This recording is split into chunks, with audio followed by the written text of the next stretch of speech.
esse amor, que coisa linda, irmãos, celebrando junto com vocês, batistas sul-mato-grossenses, celebrando o nome daquele que é a nossa esperança, Cristo Jesus. Você pode falar assim: eu amo Jesus. Amém, Ele é maravilhoso, digno de toda honra e de toda glória. Quero saudar esta linda assembleia, aos batistas sul-mato-grossenses, saudar com a graça, a misericórdia, a paz de Cristo Jesus, agradecer ao querido pastor Jonas Pina, o presidente e a diretoria, a essa convenção pelo convite honroso para ser orador oficial aqui com os irmãos nesses dias. Agradecer o pastor Paulo José, o carinho como tem nos recebido, e vir aqui, irmãos, do Mato Grosso do Sul, aqui em Campo Grande, encontrar tanta gente querida. Pastor Richard, que honra estar aqui na igreja. A última vez que eu estive aqui, eu preguei foi no outro templo, né? Que coisa linda estar aqui, meus irmãos, encontrar gente preciosa, o William, Djalma, Oséias, gente querida. Paulo, que coisa boa estar aqui. Eu quero agradecer o carinho de todos vocês, agradecer os pastores que têm atuado nesse estado, na Rede Multiplique, abençoando o Brasil, essa convenção, por meio de pastores que atuam em comissões nacionais, na Rede Multiplique, tem ministrado ao Brasil, tem ministrado em outros países da América Latina, como Chile, Nicarágua, agora estamos caminhando também com os irmãos lá do Panamá, são os batistas brasileiros. Eu quero cumprimentar todos os batistas desse estado com uma palavra de gratidão e louvor a Deus pela visão da Convenção Batista Sul-Mato-Grossense. Cumprimentar o nosso presidente, pastor Ilquias Paim, que honra estar aqui com o pastor Ilquias, homem de Deus. Cumprimentar as autoridades presentes, louvar a Deus pela vida de todos, cumprimentar os missionários aqui presentes. Eu amo os missionários, querido pastor Vladimir, sua família, Miriam, que bom rever vocês. Eu mandei uma mensagem para minha família, já relembraram e mandaram um beijo para vocês, tá, gente? Eu sou assim meio informal, tá? Porque hoje a noite aqui é formal, é de terno, tá? E na bênção. E cumprimentar os nossos missionários. Eu vi o pastor Samuel Neves aí, pastor Josivan, a Silene, estão aí conosco. Deus abençoe, queridos. Bênção estar com vocês aqui também. Enfim, tem tanta gente para eu mencionar aqui. Eu fui anotando os nomes ali, mas eu tenho que pregar aqui. Depois eu vou falando mais os nomes de gente querida. Pastor Manuel, que assumiu a terceira igreja aqui, não sei se ele está conosco. Que bom te ver aqui, querido. Que bom, Deus te abençoe, viu? Bem-vindo aqui. Eu estou dando boas-vindas aqui em nome dos batistas sul-mato-grossenses. Bem-vindo, viu, querido? Deus te abençoe. Eu queria ter mandado um vídeo para o dia da sua posse, mas eu estava com a agenda, não deu para eu mandar um vídeo lá, pela sua posse, dando a palavra lá. Deus te abençoe, continue com a visão missionária, fiel à palavra, fiel aos princípios batistas, e lidere a igreja com a visão de Deus, com a visão da palavra de Deus. Deus te abençoe. É isso que eu ia falar no vídeo, no dia que eu ia mandar lá. Deus te abençoe. Que bom te ver, bom encontrar por aqui, gente preciosa nesse estado querido. E eu quero trazer uma saudação também em nome da Aliança Batista Mundial, viu, presidente? Eu sou vice-presidente, um dos vice-presidentes da Aliança Batista Mundial. A Aliança Batista Mundial tem 12 vice-presidentes por região. Eu sou o vice-presidente que representa a América Latina, quer dizer, América do Sul e parte da América Latina, porque o Caribe tem outra parte lá, tem outro vice-presidente. Agora em julho vamos estar reunidos lá nos Estados Unidos, é a reunião nossa anual. E eu quero saudar em nome do presidente, o nosso querido pastor Tomás Mackey, e do nosso diretor-geral, o pastor Elia Brown. Então, cumprimentando os batistas sul-mato-grossenses, em nome de todos os batistas que integram a Aliança Batista Mundial. E também em nome da UBLA, saudar os irmãos em nome da União Batista Latino-Americana. Deixe-me ler a palavra de Deus, que está na carta de 1 Pedro, capítulo 1, verso 3, esse texto já foi mencionado aqui nesta noite, e diz: bendito seja o Deus e Pai de nosso Senhor Jesus Cristo, que segundo a sua grande misericórdia, quer dizer, bendito seja o nosso Deus e Pai, do nosso Senhor Jesus Cristo, que segundo a sua misericórdia fez o quê? Nos gerou para uma viva esperança, nos gerou de novo, aí é o novo nascimento, nos gerou de novo nele. Em quem? Em Cristo. Nós somos gerados de novo em Cristo Jesus. Para quê? Para uma viva esperança, pela ressurreição de Jesus Cristo dentre os mortos. Amém. Cristo é a nossa esperança. Cristo é a nossa esperança. Irmãos, nós somos batistas. Amém? Amém. Cristãos. E a nossa história, a história dos batistas, é uma história missionária. Aliás, na próxima quinta-feira, dia 23, teremos um culto na Capela do Seminário do Sul, às 18h30, o horário do início da programação, celebrando os 115 anos da Junta de Missões Nacionais e os 115 anos da Convenção Batista Brasileira. No ano de 1907, os batistas reunidos ali em Salvador, na Bahia, criaram a Convenção Batista Brasileira, criaram a Junta de Missões Nacionais, de Missões e Evangelismo, e a Junta de Missões Mundiais. Missões Mundiais também terá uma celebração, mas será no sábado, e eles estão aproveitando a Assembleia da Convenção lá no Rio Grande do Norte, e será lá a celebração de 115 anos no sábado. E nós batistas temos muito que celebrar nestes 115 anos de história missionária. O movimento batista, irmãos, é um movimento missionário. A igreja é um movimento missionário liderado pelo Espírito Santo. Quando os primeiros missionários chegaram no Brasil, em 1881, no mês de março, chegou o casal Bagby, William Bagby e Anna Bagby, jovens. Eles embarcaram em janeiro em Baltimore, nos Estados Unidos, casaram em outubro de 1880, e em 81 eles vêm para o Brasil. Levaram 38 dias no navio cargueiro para chegar no Brasil. 1881, só para você se localizar, a proclamação da República no Brasil foi em 1889. Então, antes da proclamação da República, em 1881, chega o primeiro casal missionário. Daí, chegou depois, um ano depois, chegaram os Taylors, Zacarias Taylor. Os dois primeiros missionários, casais missionários. E começa um movimento no Brasil, de multiplicação, de plantação de igrejas, liderado pelo Espírito Santo. A história batista missionária. E chegou aqui no Rio, em Mato Grosso do Sul. E quantos nomes nós poderíamos citar aqui? Tantos nessa história. E na nossa história como batistas, tantos que nós nem só sabemos, pessoas anônimas, pessoas que andaram 950 quilômetros a cavalo. Um dia eu estava fazendo uma viagem e eu estava muito cansado, e eu estava esperando um voo no aeroporto, assim cansado, perguntando para mim, o que eu estou fazendo aqui? Aí eu estava lendo um livro, o Apóstolo do Sertão, que é sobre o Lewis Brett, e lá tem uma narrativa sobre uma viagem missionária, e o cara ele viajou 950 quilômetros no lombo de um cavalo, e ele fez mais 1.100 quilômetros em vapor, num navio a vapor, e mais 190 numa canoa. E quando eu li aquilo, aí as minhas forças foram reanimadas, recobradas. Falei, nada isso aqui. Aliás, nós estamos pensando em relançar esse livro, o Apóstolo do Sertão, agora, nas celebrações dos 115 anos, aí no segundo semestre, a gente está pensando em lançar esse livro. A nossa história, ela é missionária, a história dos batistas. Irmãos, é impressionante o trabalho e a visão missionária dos batistas ao longo da sua história, nesse estado e em todo o Brasil. Os irmãos não imaginam a relevância social dos batistas ao longo da sua história. Irmãos, os historiadores dizem que a década de 30, 1930, foi a pior década do século 20, 1930. A Bolsa de Nova York quebrou em 1929. 1930, irmãos, foi uma década terrível. A Europa se reconstituía da Primeira Guerra Mundial ainda. Os Estados Unidos estavam quebrados. Quem leu aquele livro Vinhas da Ira, do Steinbeck, de John Steinbeck, vai verificar que os americanos estavam comendo pó, terra. Aliás, tem um filme, Vinhas da Ira. No Brasil tivemos várias revoluções. Mais de 85% da população brasileira eram analfabetos.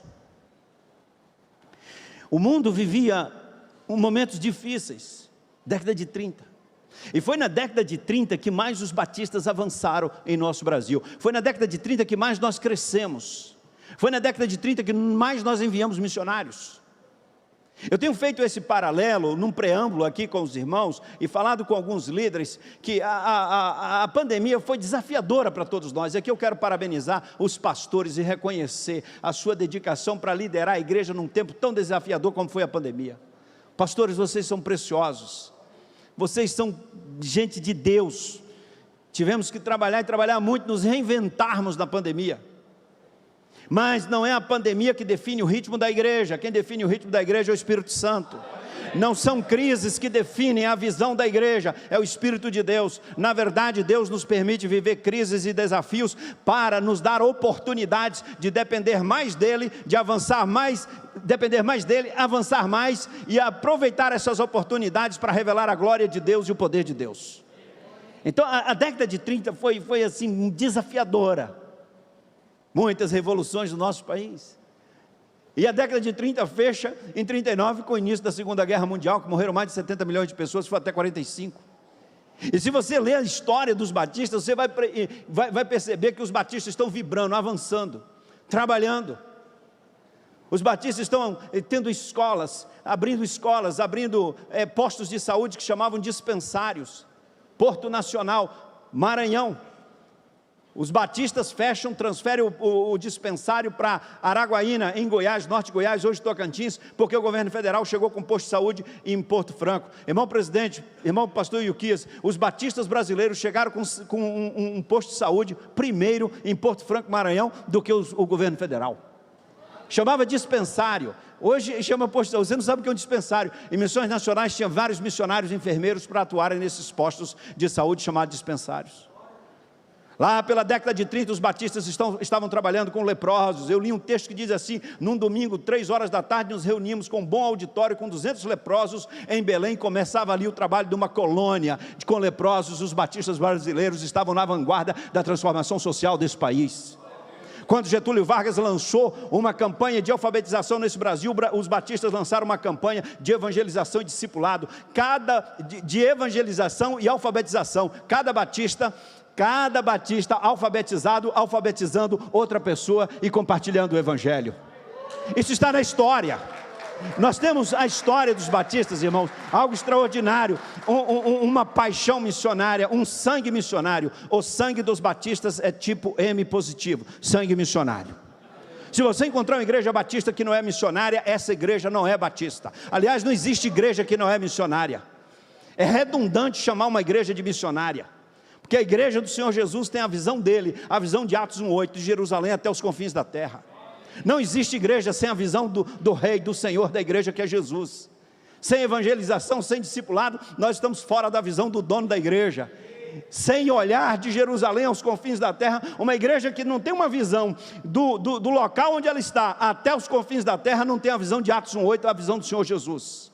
E ela precisa estar envolvida nessas 4 dimensões da perspectiva da obra missionária. A história dos batistas é uma história missionária de transformação social, irmãos. Não é apenas de ação social, é de transformação social, de construção de longos futuros. Não é para amenizar a dor das pessoas por um tempo apenas, mas é para transformar vidas e dar uma perspectiva de vida diferente no hoje e uma perspectiva eterna de vida em Cristo Jesus. Essa é a visão dos batistas. Eu fui uma vez numa reunião com o governador do estado de Tocantins, lá em Palmas, e eu pedi à irmã Margarida Lemos Gonçalves, alguns devem lembrar dela aqui, de saudosa memória, missionária dos batistas, que foi enviada como professora. Aliás, Missões Nacionais já teve 72 escolas missionárias para alfabetizar em lugares inóspitos desta nação. E a dona Margarida foi comigo para essa reunião, porque aliás a dona Margarida lá no Tocantins é um mito, né? Tanto que quando a tocha olímpica passou pelo Brasil, né, na época das Olimpíadas, passou lá no Tocantins, ela que carregou a tocha olímpica lá em Palmas, aquela senhora quase 80 e tantos anos, ela é uma figura lá. Eu pedi para a irmã Margarida ir comigo lá na reunião com o governador, e nos aproximando do palácio, fica bem no centro da capital, uma capital construída, né, projetada, e eu olhando, conversando com ela, falei: irmã Margarida, tem tantas portas grandes naquele palácio, qual porta que nós vamos entrar? Aí eu falei assim: vamos entrar pela maior, meu irmão.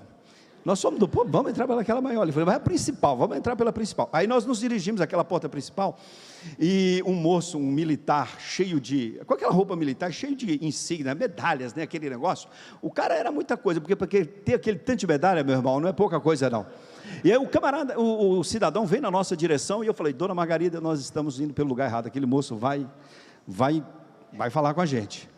E aí quando o moço chega perto da gente assim, ele diz assim: dona Margarida, a senhora não deve se lembrar de mim, mas eu sei quem é a senhora.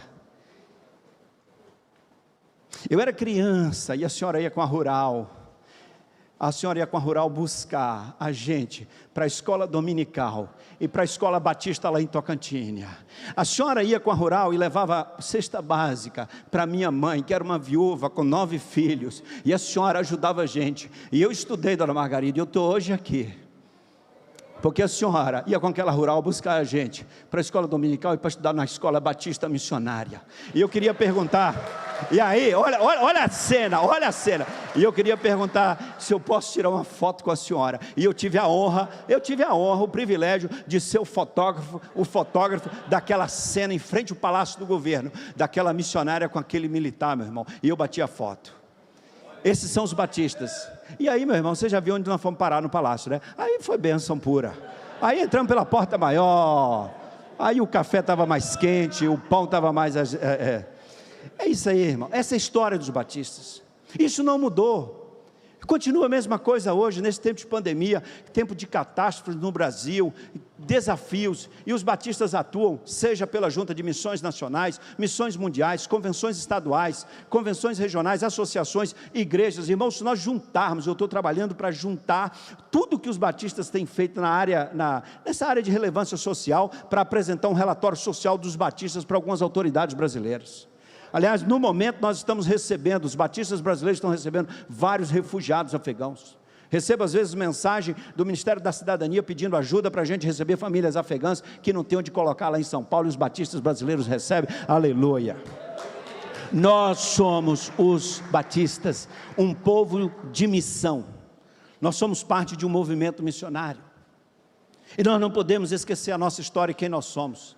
E pastores, não é a pandemia que vai determinar o nosso ânimo, a nossa alegria, o nosso ritmo, porque nós somos um povo que temos um Deus todo-poderoso. Nós vamos superar, nós vamos avançar e vamos multiplicar, e Deus sustentará a sua obra em nossos dias, em qualquer situação. A década de 30, para mim, eu faço uma análise. Se eu fosse fazer alguma tese de algum curso que eu fosse fazer pela frente, aí eu ia fazer uma tese sobre essa década de 30 e os batistas brasileiros.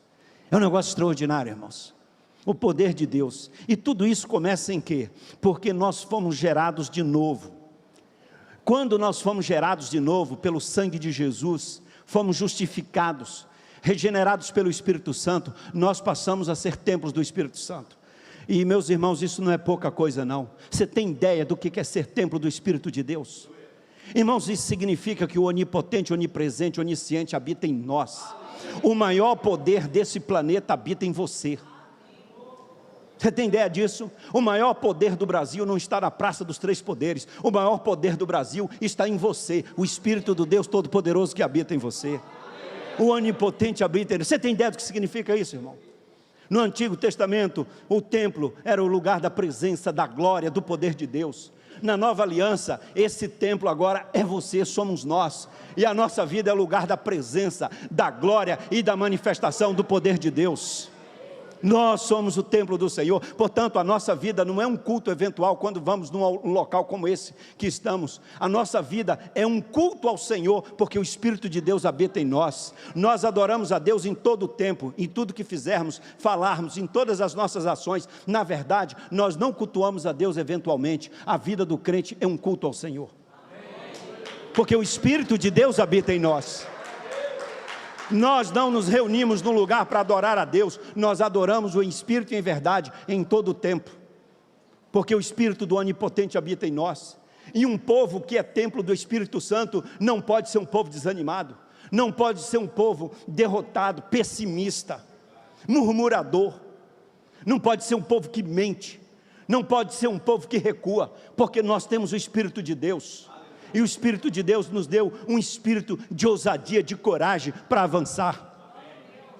Nós fomos gerados de novo, e no dia que nós fomos gerados de novo, nós entramos numa linhagem, na linhagem de Abraão. Ele, o apóstolo Paulo, escreve dizendo que em Cristo Jesus nós somos descendência de Abraão. Em Cristo Jesus nós somos circuncidados no coração pelo Espírito de Deus. Quando nós nascemos de novo, nós passamos a ser dessa família, dessa linhagem espiritual, uma linhagem espiritual que tem uma missão, que tem esperança e tem a missão de levar a esperança para todos que necessitam da esperança que é Cristo Jesus. O fato de termos nascido de novo, irmãos, traz implicações.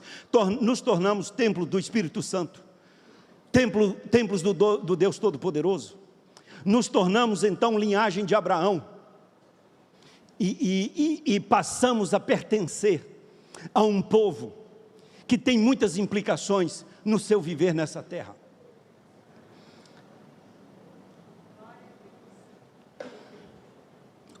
Deixe-me justificar essa questão, usando o exemplo de Moisés. E eu acho que aquele Moisés, pastor Richard, era batista. É nós. Como diz o meu povo querido do Goiás, é nós. E aquele Moisés era batista, eu acho, viu, irmão presidente? Viu, Paulo? Eu acho que ele era. Pelo seguinte, eu vou lhe explicar. Em um determinado momento, Deus chamou aquele moço, simples, dá um pulinho ali no Egito e diga para o faraó liberar o meu povo. E você vai liderar o meu povo no deserto. Aquele homem foi chamado para liderar no deserto, na escassez. Um líder da escassez, um líder do deserto. E chegou um determinado momento que Moisés Batista nomeou uma comissão. 12, um de cada tribo para equilibrar, não tem problema, democraticamente Batista. Nomeou a comissão, deu um prazo de 40 dias para a comissão visitar a terra prometida e trazer um relatório para apresentar à Assembleia. Isso é coisa de quem? Calma aí, gente. E aí, os camaradas tinham a missão de observar a terra e trazer um relatório. E como a turma era batista, a comissão voltou dividida. Aí Moisés convocou a Assembleia Extraordinária, de acordo com o Estatuto, o Regimento, publicou para ouvir o relatório. Só que nesse inteirinho aí, a comissão voltou dividida, um grupo 10 e um grupo de 2. E aí a comissão volta dividida e já começa a articular para votar o relatório. E todo mundo já estava vibrando para apoiar os 10. E os outros 2, um tal de Josué e os outros 10 como chamam? Ninguém lembra. Está lá na Bíblia, mas ninguém quer saber. Aí, queridos, olha o que acontece. Moisés convocou a Assembleia e vamos ouvir os 2 relatórios então. Tem 2, vamos ouvir os 2. E a turma agitada. E aí, como é que é? Os relatórios. O relatório, bem batista, 3 pontos. Tinha 3 pontos de relatório. Então os 10, maioria, vai dar o primeiro ponto. E aí apresentaram o relatório. Irmão presidente, querida Assembleia, olha, a terra é maravilhosa, mana leite e mel. Aí o presidente Josué e Caleb, mesmo ponto nosso, a terra é maravilhosa, concordamos com eles. Segundo ponto, eles são bem mais fortes, bem mais estruturados, bem mais capazes do que nós. Eles são fortes, bem estruturados. Josué e Caleb, concordamos, são bem mais fortes do que a gente, são bem mais estruturados. Terceiro e último ponto conclusivo, e os 10 disseram, senhor presidente, considerando que eles são bem mais capazes do que nós, que esse desafio não é para nós, propomos recuar, porque se nós entrarmos lá, nós seremos destruídos como gafanhotos. E aí, eu não me lembro se foi Josué ou Caleb que gritou, senhor presidente, pela ordem. Pela ordem. Vocês estão rindo, né? Pela ordem, senhor presidente. Qual é a questão de ordem? Senhor presidente, essa proposta está fora de ordem, ela não cabe. Essa proposta não pode ser pronunciada diante desse auditório, desta Assembleia, desse povo de Deus. E aí a pergunta do presidente, por que essa proposta de recuar está fora de ordem? Senhor presidente, essa proposta está fora de ordem, porque quando o nosso Deus chamou o nosso pai Abraão e trouxe aqui para Siquém, o nosso Deus mostrou os céus, as estrelas do céu para o nosso pai Abraão, mostrou aquela terra e disse, Abraão, essa terra onde você está pisando, eu vou dar à tua descendência, ao teu povo, e vai se multiplicar. Irmão presidente, esta proposta está fora de ordem, porque o nosso Deus fez uma promessa que nos daria essa terra, então esta proposta não pode ser aceita, porque nós temos uma promessa.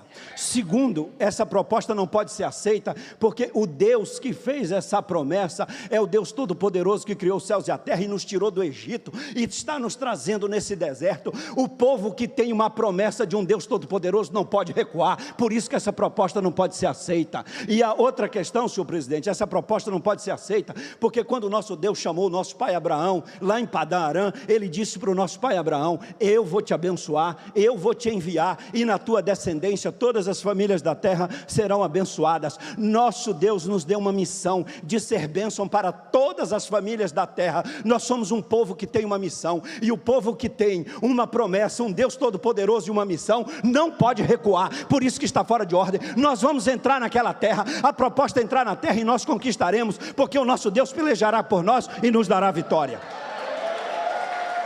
Nós não podemos recuar, porque nós temos um Deus Todo-Poderoso, porque nós temos um Deus que fez uma promessa. O Senhor disse que estaria conosco todos os dias. O Senhor Todo-Poderoso que criou os céus e a terra, Ele nos fez uma promessa, Ele disse que estaria conosco, e Ele nos deu uma missão. Ele nos deu uma missão de abençoar todas as famílias do Mato Grosso do Sul, do Centro-Oeste, do Brasil e do mundo. Então a igreja do Senhor Jesus é dessa linhagem que nasceu de novo em Cristo Jesus. Somos da linhagem de Abraão e temos a missão de ser esperança para todas as famílias dessa cidade, desse estado, do Brasil e do mundo. O cara era quase batista, viu, Richard? O Moisés. E o povo de Deus, vocês conhecem a história? Entrou na terra e tomou posse da terra, porque o nosso Deus peleja por nós. Queridos pastores, Deus chamou você. Eu disse hoje aqui para os pastores à tarde, numa palavrinha rápida: Deus não nos chamou para administrar a igreja, nem ser gerente de igreja. Deus nos chamou para liderar a visão dEle, no ministério onde Ele nos colocou, seja num bairro, numa cidade pequena, numa cidade grande, não importa onde. O que nós temos que fazer ali é buscar a visão de Deus e liderar a visão de Deus, porque a igreja dEle, Ele é o Senhor da igreja, e nós como líderes temos o privilégio de liderar a visão da noiva de Cristo, e nada mais do que isso. E às vezes nós queremos administrar, gerir a igreja como um negócio, como com os princípios de gestão do mundo. Eu gosto muito de princípios de gestão, já estudei muito isso. Fiz MBA em gestão de negócio, gestão empresarial, trabalhei 20 anos na Caixa Econômica Federal, fui executivo da Caixa Econômica Federal, 20 anos, deixei para ser missionário. Entendo um pouco de gestão e administração. Mas Deus não nos chamou para gerir nessa perspectiva do mundo. Deus nos chamou para liderar a sua igreja, como Moisés liderou o povo dele no deserto, na escassez, na dificuldade. E nós vamos liderar a visão de Deus e ver a glória de Deus quando nós tivermos coragem de liderar segundo o coração de Deus, tomando decisões pela fé e colocando o reino em primeiro lugar e pessoas em primeiro lugar, vidas em primeiro lugar. Irmãos, esse negócio é algo extraordinário, isso é um milagre. Eu me meti nisso, não numa perspectiva lógica de vida humana. Eu me entrei nesse negócio numa perspectiva sobrenatural do poder do Evangelho de Cristo Jesus. A palavra de Deus é um negócio extraordinário, irmãos. Nós não estamos brincando com uma palavra qualquer. Deixa-me dar um exemplo aqui. Cidade de Filipos. O que a cidade de Filipos tem a ver com a cidade de Itororó, no interior da Bahia? Itororó fica perto de Tapetinga, no sudoeste da Bahia. O que a cidade de Filipos tem a ver com o roupão que o Holyfield usou para enfrentar o Mike Tyson? O que a cidade de Filipos tem a ver com a prancha de surf de um surfista de Santa Catarina? O que a cidade de Filipos tem a ver com uma Kombi andando na Avenida Brasil, no Rio de Janeiro? O que a cidade de Filipos tem a ver com um barraquinho numa comunidade ribeirinha na Amazônia? Eu vou lhe explicar. Você que estudou no seminário, fez teologia, estudou geografia bíblica, estudou história da igreja, estudou história, a teologia. Você sabe qual a relação da cidade de Filipos com a prancha de surf? Com o roupão do Holyfield, meu irmão? Presta atenção no negócio, presta atenção aqui, meu irmão, olha para mim. Para você entender que palavra você tem na mão. Palavra de Deus. A cidade de Filipos, se não me falha a memória, foi fundada em 358 por um cara chamado Filipe II. Sabe quem era esse Filipe II? Pai de Alexandre o Grande. Agora chegou na história. Macedônia, Grécia, o grande Alexandre. Depois Essa cidade caiu nas mãos do Império Romano lá pelo ano 98 da era cristã. O general Pompeu desceu, rompendo tudo, derrubando tudo. Os romanos tomam o poder. Essa cidade era a quarta cidade em importância no Império Romano. Fazia parte de rotas comerciais. E no primeiro século da era cristã, chegaram 4 homens naquela cidade. Eles estavam na Ásia, na cidade de Troade. E numa noite, o Senhor falou com aqueles homens, falou com o apóstolo Paulo: passa para Macedônia. E então Paulo, Silas, Lucas e Timóteo deixaram Troade e foram para Filipos. E a primeira experiência que Paulo e Silas, eles tiveram ali, tiveram com as mulheres que estavam orando, que se converteu Lídia, a primeira mulher europeia que se converte, uma comerciante de púrpura. Mas Paulo e Silas foram presos, surrados, e foram colocados no fundo de uma masmorra. O Paulo e Silas foram levados para o pior lugar da cidade de Filipos. Será que Deus leva alguém para o pior lugar de uma cidade? Paulo e Silas foram levados para o pior lugar da cidade de Filipos, para a cadeia, para a masmorra, e não tinha direitos humanos naquele tempo não. Uma masmorra era uma masmorra, e eles tomaram varadas, não foram julgados. Ele era cidadão romano, não tinha direito de julgar, não foram julgados, foram jogados lá dentro. Apanharam, meia-noite eles estavam com os pés no tronco, e aqueles caras não estavam reclamando, porque ninguém tinha entrado com habeas corpus para tirar de lá, ninguém deu uma ligação, ninguém deu apoio, nada. Eles estavam cantando, louvando e orando ao Senhor. Por que eles estavam felizes mesmo naquele lugar ruim e sofrendo? Porque eles tinham consciência que estavam no centro do cumprimento da vontade e da missão do Senhor. Pastor, não importa onde Deus levou você para ministrar, não são as circunstâncias, a cidade, as benesses, as facilidades que vão definir a nossa plenitude de vida, mas a obediência àquele que nos chamou. Onde Deus te levou, viva a glória de Deus em qualquer situação, consciente de que Deus te chamou ali para aquela missão. Paulo e Silas não murmuravam, porque eles sabiam que estavam ali cumprindo a vontade do Senhor, e aquela cadeia viu a glória de Deus, porque ali tinha 2 homens que estavam dispostos a ir à última consequência para cumprir a missão recebida do Senhor. Pastor, o lugar que você está, só verá a glória de Deus se você for até as últimas consequências de fé, para revelar a glória de Deus àquelas pessoas. Cidade de Filipos, mas ainda tem a prancha de surf para resolver. Vamos resolver a prancha de surf. Daí, queridos, olha só, plantou a igreja de Filipos, primeira igreja batista de Filipos, igreja extraordinária, igreja missionária. Paulo então, depois, muitos anos depois, Paulo estava preso em Roma, e escreveu uma carta para aquela igreja, a carta aos Filipenses, 4 capítulos, 104 versículos, e ele abre o coração, ele agradece aquela igreja missionária, que sustentou, quando ele foi para Tessalônica, tinha o pão do primeiro semestre, o pão do segundo semestre, 2 vezes mandaram oferta para eles, e quando ele foi para Bereia, desceu para Corinto, para Atenas, e aquela igreja missionária sustentou. Olha lá na carta, e ele agradece porque foi bênção para vocês, queridos. Abre o coração, ora com aquela turma, pede oração, e fala tanta coisa linda naquela carta. E tem um determinado momento que Paulo fala para eles assim: não se preocupe comigo não, eu já aprendi a viver em qualquer situação. Para quem passou pela prisão de Filipos aí, eu já aprendi a viver de barriga cheia, já aprendi a viver de barriga vazia, eu já aprendi a viver em qualquer situação. E ele fecha esse raciocínio com Filipenses 4:13. Posso todas as coisas naquele que me fortalece. Paulo escreveu essa carta, irmãos, Timóteo que escreveu, Paulo falou, Timóteo escreveu. Paulo escreveu essa carta, ele fez cópia única. Quando ele escreveu essa carta, ele não pediu para Timóteo fazer 3.000 cópias ali e mandar para Filipos, nem postou no grupo de WhatsApp da igreja de Filipos. Foi cópia única que seguiu para aquela cidade.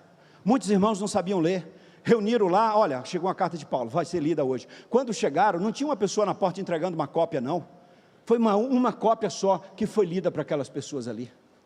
Agora preste atenção, meu irmão, eu fui pregar em Itapetinga, na Bahia, desci em Ilhéus, um irmão da igreja foi me buscar, 3 horas e pouco de carro, e aí nós fomos de Ilhéus para Itapetinga, paramos num posto para tomar um café, aí naquele posto de gasolina, o dono construiu uma caixa d'água bem grande, e lá no alto ele botou: posso todas as coisas naquele que me fortalece. Quando eu vi aquilo ali, eu pensei comigo assim: gente, será que Paulo tinha ideia daquilo que ele estava escrevendo lá para os Filipenses 4:13, ele teria ideia de que ia chegar numa caixa d'água, na cidade de Tororó, no interior da Bahia, no século 21, ele não imaginava isso, não tem ideia, irmãos.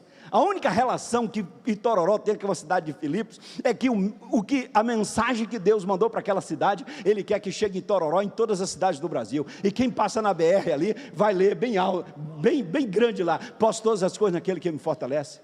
No roupão do Evandro Holyfield, quando foi enfrentar Mike Tyson e o derrotou naquela sequência de vitórias do Mike Tyson, no roupão dele tinha Filipenses 4,13. Eu fui falar no encontro de empresário e um dos palestrantes era um surfista, e ele mostra a foto dele, na prancha dele estava escrito: posso todas as coisas naquele que me fortalece.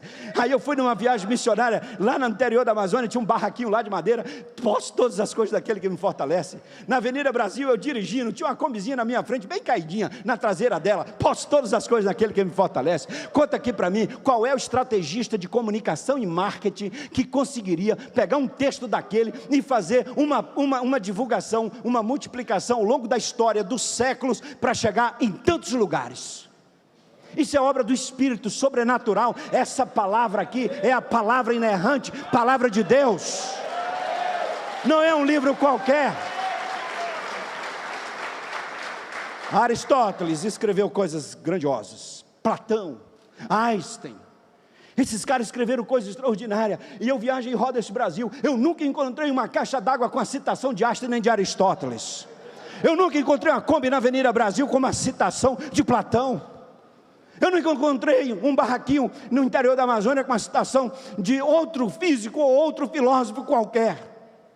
Mas esse 4,13 já esteve na boca de muita gente, no corredor de um hospital com parente na UTI. Já esteve na boca de muita gente quando sai de um consultório e um médico diz: o seu exame é esse, você precisa fazer uma quimioterapia. Já esteve na boca de muita esposa e de muito esposo, na boca de muito pai de família que acabou de receber a notícia: você está desempregado, você perdeu o emprego, você está demitido, e ele sai dali dizendo: posso todas as coisas naquele que me fortalece. Esse versículo já esteve na boca de muita gente para reconstruir vidas, reconstruir famílias, trazer esperança, porque essa palavra é a palavra de esperança poderosa. Nós nascemos de novo e temos uma mensagem de esperança que é sobrenatural, é poderosa, a palavra de Deus.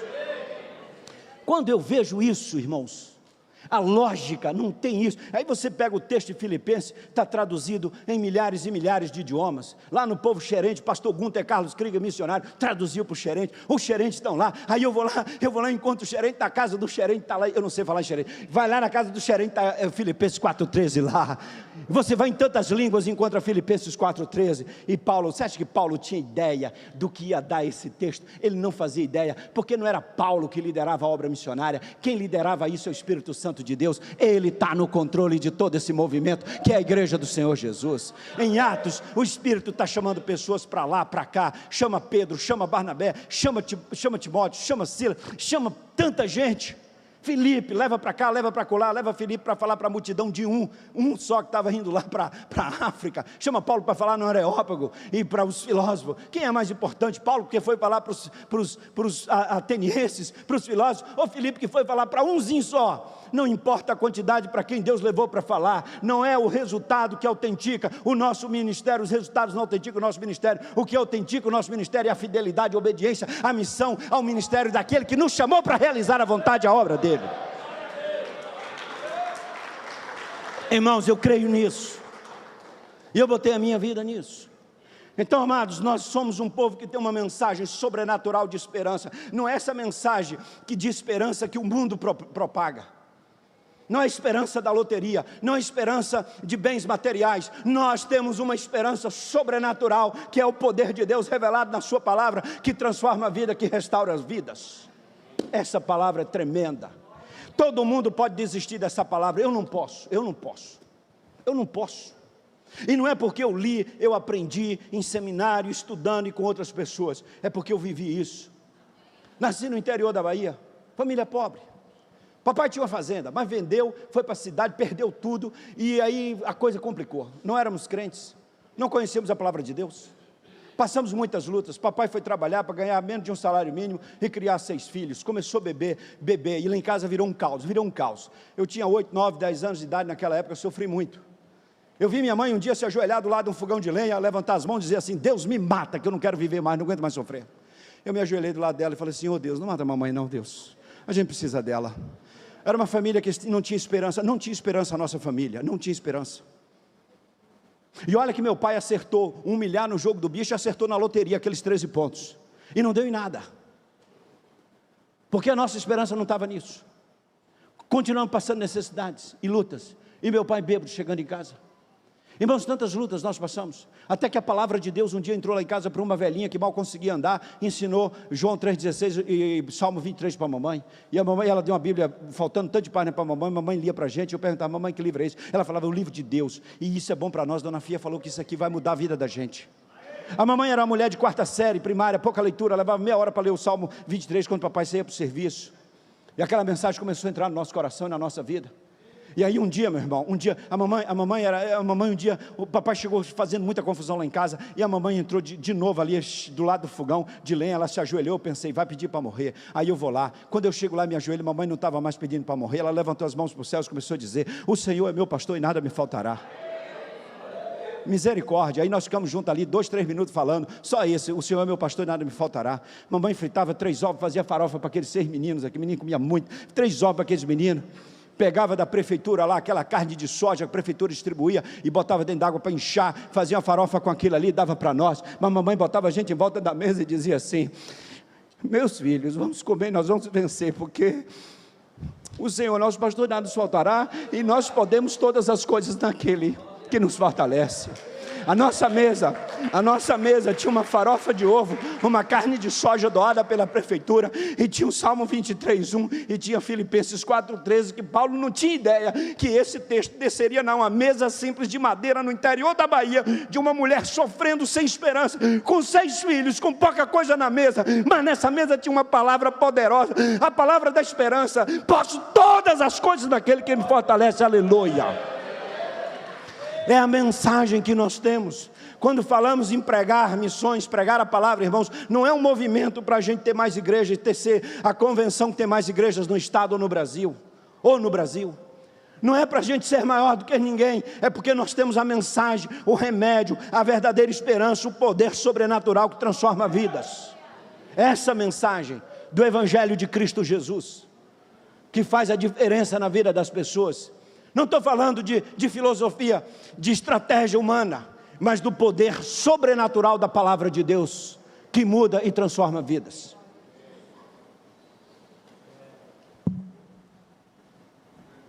Já foi, né?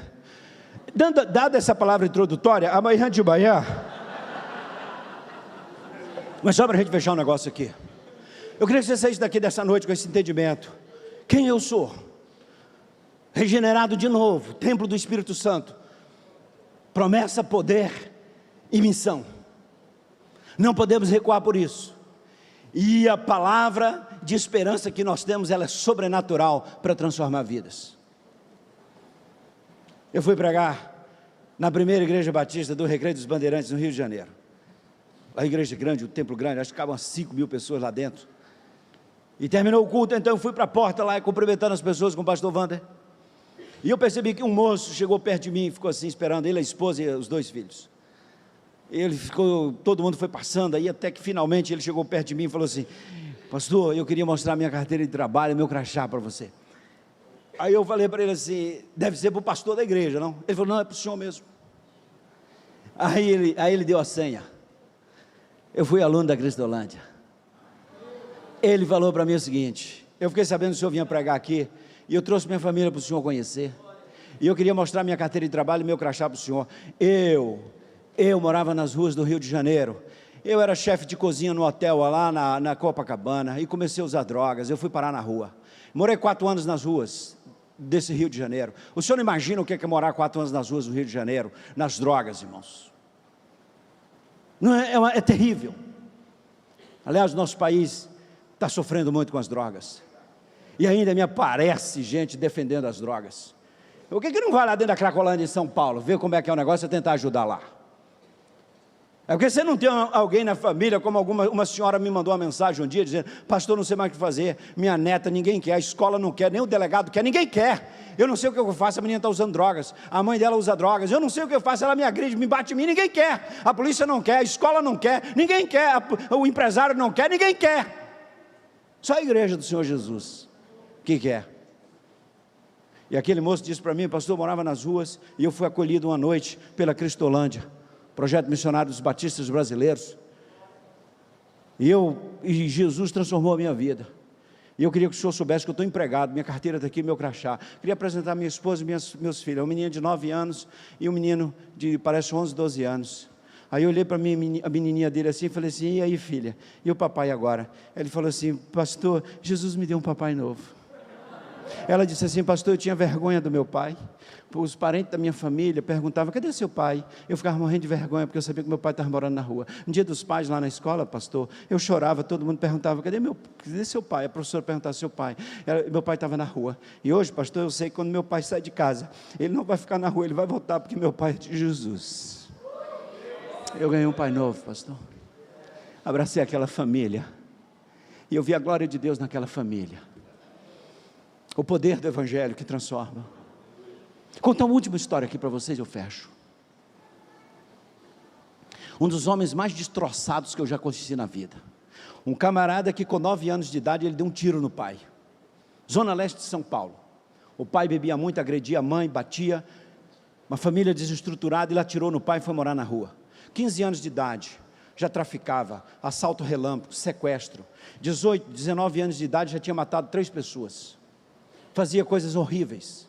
Um homem do mal, foi julgado, condenado, 48 anos de prisão, ficou na penitenciária quase 14 anos e pouco, 15 anos, ganhou liberdade condicional, voltou para a rua, e ele me disse, eu voltei para as ruas da Cracolândia em São Paulo, pastor, eu fiz curso do mal dentro do presídio, eu nunca experimentei o que era o amor, até um dia que esse cara entrou, estava meia-noite nas ruas lá da Cracolândia de São Paulo, e a equipe missionária, os meninos radicais, com aquela camisa amarela, Jesus transforma, ele me contando, dizendo, pastor, os 2 chegaram do meu lado assim, eles não tinham ideia com quem estava lidando, botaram a mão no meu ombro e disseram assim, ó, Jesus te ama, nós queremos orar por você. Pastor, quando eu dei conta, eu estava na Cristolândia, lá na missão, de joelho, chorando, entregando minha vida a Jesus, 2 horas da manhã. E sabe como é que eu descobri esse cara? Foi nas primeiras turmas de radicais. Aí o pessoal lá de São Paulo, da equipe nossa, queria mandar ex-alunos ali, alunos que tinham evoluído na missão para ser radical. E aí foi uma loucura. Como é que a gente vai pegar esses caras e botar como radical? Eu mandei ir para o Rio de Janeiro, pedi a ficha de todo mundo, levaram 10 para lá. E eu comecei a entrevistar esses caras. E aí, porque a gente ia colocá-lo para morar lá no CIEM. Foi uma loucura. E como é que vai treinar esse pessoal? E aí esse camarada, quando eu li essa ficha dele, que tinha tudo isso, e ele sentado na minha frente, um cara fortão, cheio de tatuagem, forte o cara, ele sentado na minha frente, e eu olhei a ficha dele, li tudo, eu falei assim, meu irmão, sua ficha não é fácil não, não é fácil não. Eu falei, como é que eu vou aceitar você num programa desse? Se alguém me questionar, me perguntar. Aí ele sentiu que eu estava colocando algumas dificuldades, e aí o olho dele aqui começou a escorrer uma lágrima.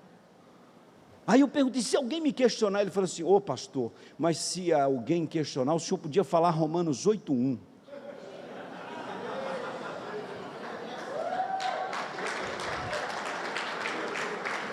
E agora nenhuma condenação para os que estão em Cristo Jesus.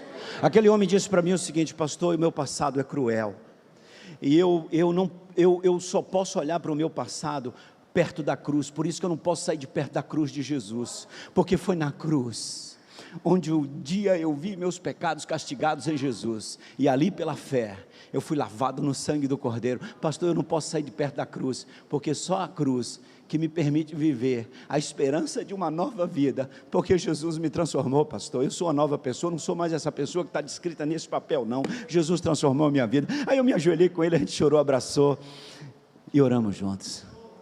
Poder de Deus, poder dessa palavra aqui, a esperança dessa palavra é o poder de Deus na vida das pessoas, e essa mensagem que a gente tem, em nome de Jesus, amém, amém. Fecha seus olhos que eu vou fazer uma oração agora. Pai Celeste, eu quero te pedir sobre cada um de nós, porção dobrada da tua graça, unção do teu Espírito, sabedoria e discernimento, para levar essa esperança a cada pessoa, nessa cidade, nesse estado, no Brasil e no mundo, na perspectiva de Atos 1:8, muito obrigado por esta noite preciosa, em nome de Jesus, amém e amém.